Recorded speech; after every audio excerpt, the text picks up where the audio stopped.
my name is Dana Johnson, and I'm here today with less messy ways of cooking bacon. First of all, this is just a standard grill pan. It has the ribs in it, but the edges are kind of low, so of course you're going to have much more splatter of the grease of the bacon all over your cooktop, possibly on yourself. So my recommendation would be to use a deeper skillet, just like this one. Granted, it doesn't have the grooves in the bottom, but it's still going to cook your bacon.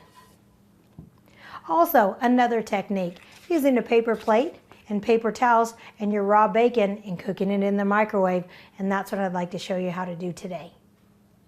Okay, so here's the paper plate. Over here I have 2 paper towels for the bottom. And I like using the white paper towel instead of the ones with the colored ink on them, as I don't want them to transfer over to the bacon. So I'll take my bacon strips, I'm going to place them on the paper towel. Always remember too to wash your hands when handling raw meat. I'm going to get one more paper towel to place on top, and then I'm going to cover it up with one and put it in the microwave.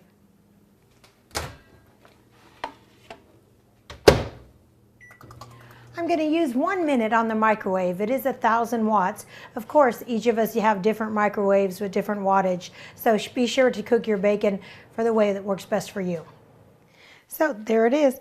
Look at that extra bacon fat right there filled up there, and it's also on the bottom paper towel as well. And there's your cooked bacon, and it's a less messy way of cooking bacon. And for more bacon recipes, please go to danasfamilykitchen.com.